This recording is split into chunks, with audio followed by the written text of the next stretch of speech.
Hi, this is Jennifer Sutton, and I am from What If Wellness, and I'm here to share with you lessons from the Berrypatch. Lesson 1. I wanted to share with you just the idea about certainty and uncertainty and trusting that life's got your back, because it's a really relieving, or it takes a lot of weight off your shoulders if you can trust that every situation is for you instead of against you in some way.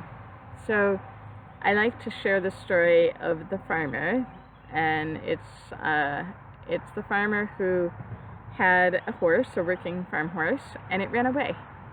And the farmer continued doing his work, and the neighbor came over and said, "Oh, what terrible luck, you've lost your horse." And the farmer said, "Maybe, maybe not. We'll see." And a little while later, a few days later maybe, the horse came back, and it actually brought with them some wild horses. So the farmer actually gained a few extra horses. And the neighbor came over and said, "Ah, what great fortune you have! You have these new horses, and your other horse came back." And the farmer said, "Maybe, maybe not. We'll see."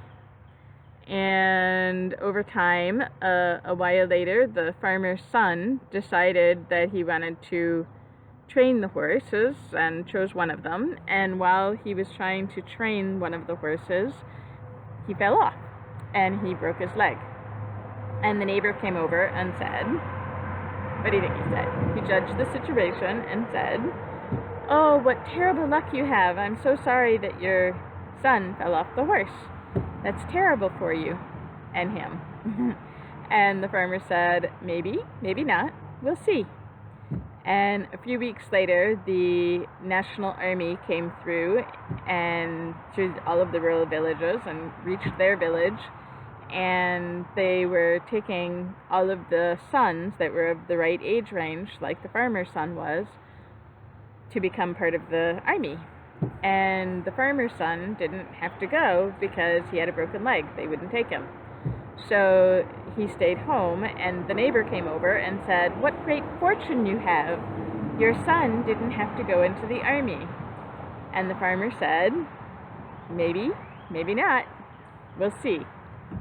And he was just rolling with the punches. Whatever happened was what happened. And he stayed who he was, and he kept focused on what he wanted, no matter what things happened around him, whether he deemed them good or bad. Instead, he just took them as what happened and didn't judge them, and then kept working toward what he wanted, which was a healthy farm, a happy family.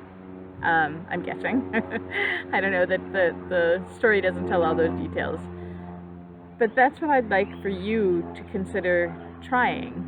And the next thing that happens to you that you automatically want to label good or bad, say, what if I don't know if this is good or bad? I like to do this more for the things that I label bad, because it's a relief. I like to celebrate the things that are labeled as good. So if I would still say I don't know what the big picture is, but I would celebrate what I like in life so that I can see more of that as well, because that actually changes your brain. So while I appreciate the farmer's equanimity about good and bad and just rolling with the punches, and I think that's a really great skill, I think I personally use it in a little different way. I focus on what I want, and when I see it, so if I get one of the good situations, I celebrate it, and I allow my brain to create those neural networks to see it again and again and again, and find it more easily in the world.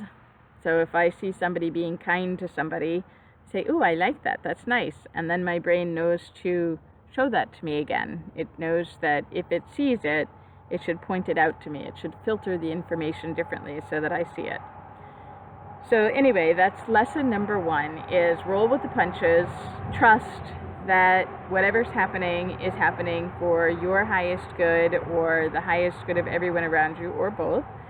And that even if it looks like something that might be bad, what if you can just say, I don't know, we'll see.